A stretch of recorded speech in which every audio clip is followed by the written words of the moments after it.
Welcome to Rob Talks. Thank you for supporting our channel. Here's the translation from the Mayan calendar for December 16, 2025. Now let's explore what all three Mayan calendars have to say. First up is the long count calendar, which is being represented by 13 Baktun, 0 Katun, 12 Tun, 19 Uwinal, and the 17 Kin. This long count position speaks of ripeness, something you've been nurturing, an idea, healing process, vision, or internal shift, is nearing readiness. The guidance today is not to rush, but to tend.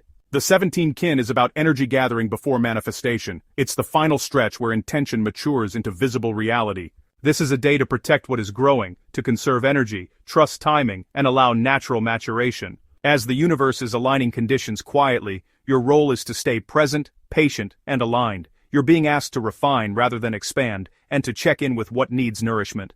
Before I move on to the Tzolk'in calendar, I'm also translating the entire Tzolk'in 13-day cycle in its own video. If you're interested, I'll link it at the end of this one. Today's date is 7 Khan. Khan is represented by the seed. It's about fertility, abundance, stored potential, prosperity, and what is meant to grow. The number 7 is a balance point. It's about reflection, inner alignment, and the axis between worlds. Together, 7 Khan is the sacred pause of growth, the moment when a seed decides how it will grow. At this placement, the 7 is about creation, which is influenced most by conscious choice. Your thoughts, intentions, and focus matter deeply today. You're being asked to choose one intention and to nourish it fully. This is a day to avoid scattering your energy and to speak intentions aloud. Seeds respond to attention. Now let's see what the Hob calendar has to say. Today's date is 12 Sip. Sip is a month of centering, establishing inner authority, stabilizing a direction, and dignified structures. Day 12 is about integration, coherence, and bringing pieces together. Together, 12 SIP supports internal consolidation. In other words, what you've been building since the beginning of SIP is now knitting together into a stable framework. This is about standing in your center, not forcefully, but calmly. Remember, strength comes from coherence, and not control. You're being asked to align routines with your true priorities, and to strengthen boundaries, gently, but clearly. Now let's look at what the collective message is from all three calendars. Here's the meaning of each calendar summed up. As the long count Kin cycle is nearing fruition, this is the time to protect and refine what's maturing.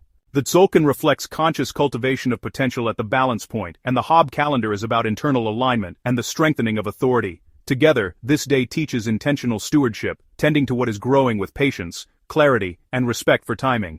Collectively, today carries an energy of quiet preparation. There is a pause in forward momentum, not a delay, but a recalibration. You're being asked to take fewer actions but with more intention. This is the time to make conscious choices, rather than react. What is being prepared now will support stability and abundance in your next phase. The lesson for the day is to pair patience with clarity. What is meant to emerge will do so naturally when nurtured with awareness instead of urgency. Here is an affirmation reflecting today's calendars, but please first remember to give us a thumbs up and to subscribe to help us grow. Thank you. Now here's the affirmation. I nurture my potential with patience and clarity. What I am growing unfolds in perfect timing. Thank you all for your support.